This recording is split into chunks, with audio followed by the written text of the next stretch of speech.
Banibulisa bangcwele ekuseni ngegama elihle lika Jesu. Amen. Amen.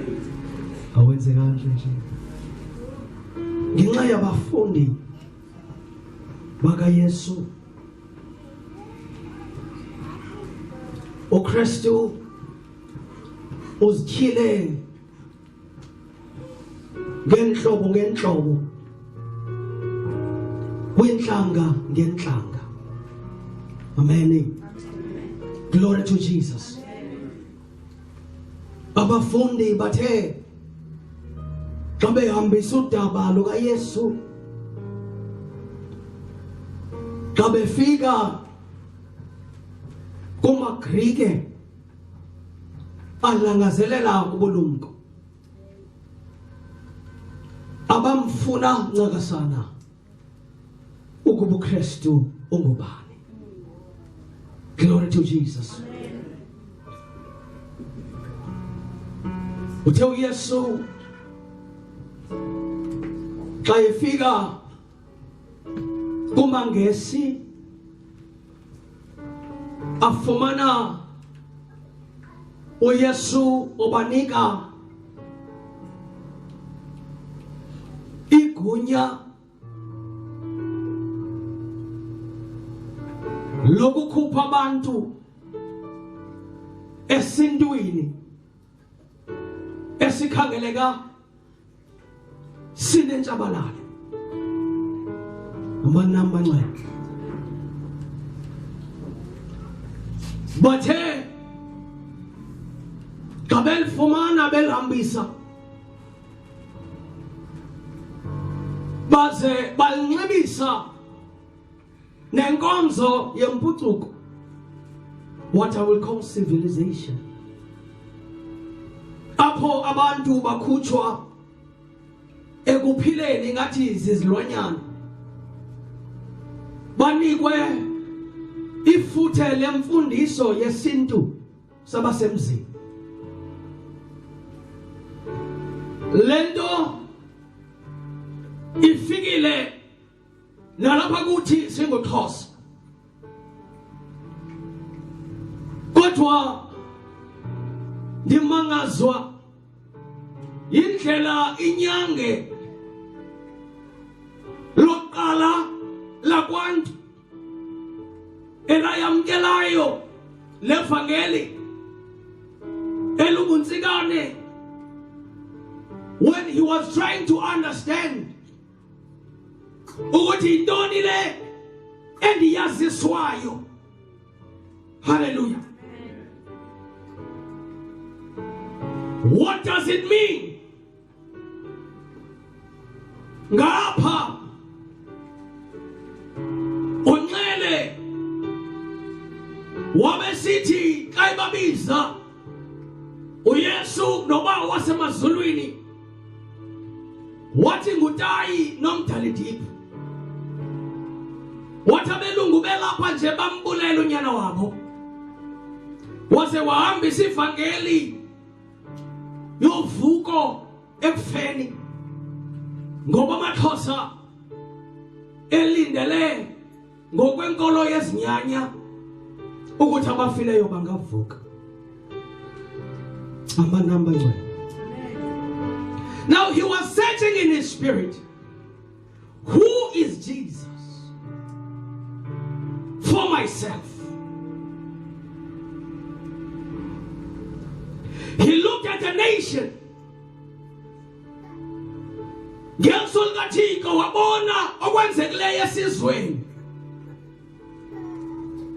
Wathi kumthi ngumuntu omnyama, who is Jesus? Who is Jesus? Ngoba kakade uThixo amagama amanintsi aseBhayibhelini yesiXhosa ayinguqulelo yesiNgesi aze ngaye uNtsikana.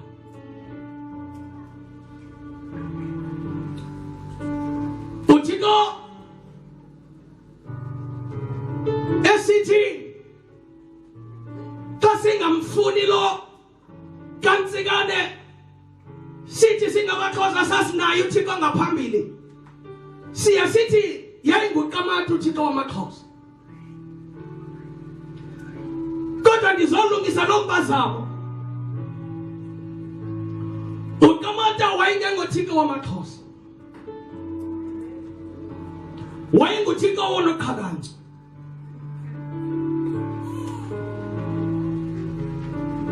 EsiXhoseni awekho amagama aqala ngo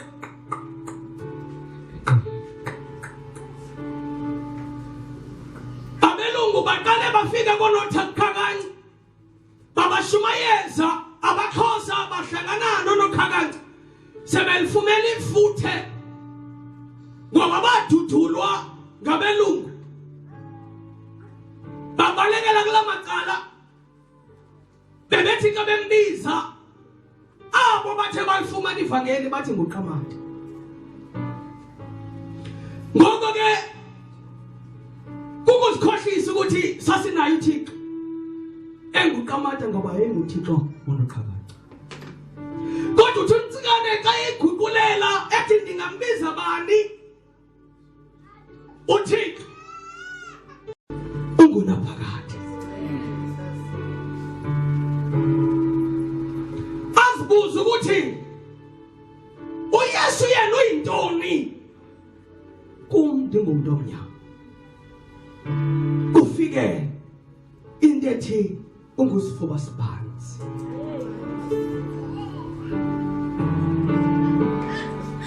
Yafika yangihlaba ngoba ndibona ngelso wabona ngayo uNtsikana. Wabona inkoleko nenhlupheko. Abantu abaphelelwe lithemba. Wakhangela kumoya ukuthi uthetha ntoni kum uKristu njengonyana kaThixo. Kwafika igama elithi ngusifuba sibanzi.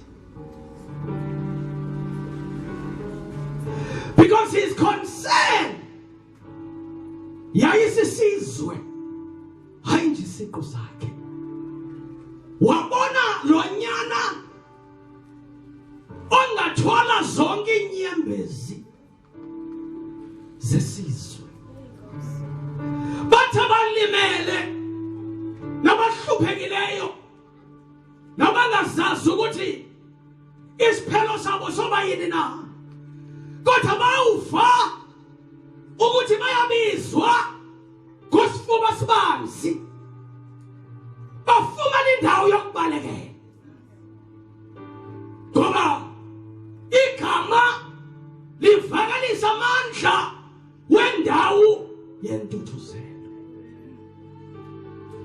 This is the Jesus that was introduced to us. Ngoba usifuba sibanzi kusho ukuthi uNtsikana eyona nto wayibonayo wabona uthando olumangalisayo. Hayibo sisekhona bangcwele. Yilonto ndithi kanithetha ndithi sinenyweba ngoba thina lo samaziswayo uKristu wathi xa eqala ukwaziswa ngulowo wambamba kuqala wamtyhila njengonyana kaThixo oluthando. Ungusifuba sibanzi esanele bonke abantu. Andiyazi ekuseni into onoyidingayo kodwa ndizothi kukhona usifuba sibanzi. I don't know intoni ebomini bakho engavumanga ukwenzeka ngale ndlela uyinqwenela ngayo. But this morning I'm here to tell somebody that ukhona usifuba sibanzi.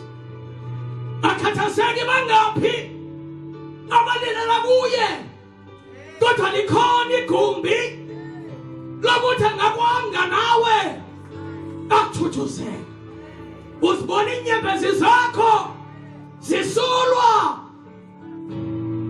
athi nalowa kanti unendawo yakhe yokusula inyembezi. This is the Jesus who was introduced to our forefathers. Sanganca lombele woYesu oluthando ogama lakhe lingusifuba sibanzi.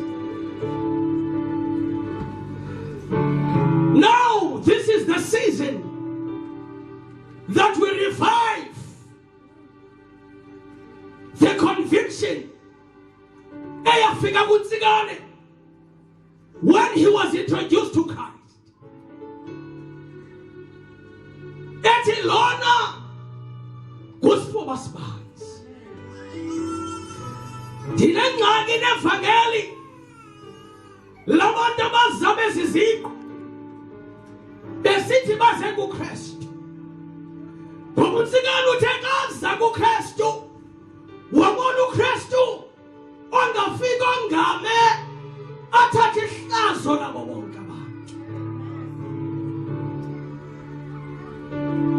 Endizokuvuselela nina ndilanda eso sitshilelo neso sikhalo esamenza ukuthi kayembona ambone njengomuntu ongumthuthuzeli wabo bonke abantu. Izwe lilimele lidinga usifuba sibanzi. Lo Yesu simshumayeleyo kangakwazi ukuthi aqondwe ngabantu abasimameleyo, ngoba batheka besifa bava abantu abazenza ngcono ngoba bethi basindisiwe.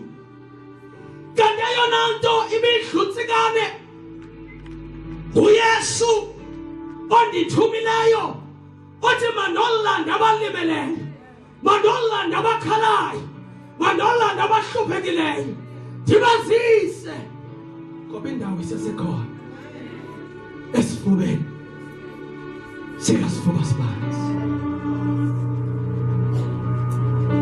Namhlanje isizwe sifuna uYesu kaNtsikana, uYesu othi ndiyanibona nimanxabanxeba, ndiyanibona nomzakelo, kodwa izani esifubeni sibanzi nizothuthuzeleka. Bantu ilizwe likhohlakele, abantu bakhohlakele, ivangeli elikhoyo likhohlakele, namadoda azibiza ngamadoda kaThixo kodwa agcwele inkohlakalo. Kodwa ukhona yena esamlandelwayo sisizwe, kodwa igama lakhe ngusifuba sibanzi. Uhambe ekhangela abangcwelekileyo, uhambe ekhangela inkethama, uhambe ekhangela abalimeleyo, ukhangela abalilayo, ukhangela abafuna uthatha ubomi babo, uthi zani ndimile. Ngusifuba sibanzi, ngusifuba sibanzi, ngusifuba sibanzi.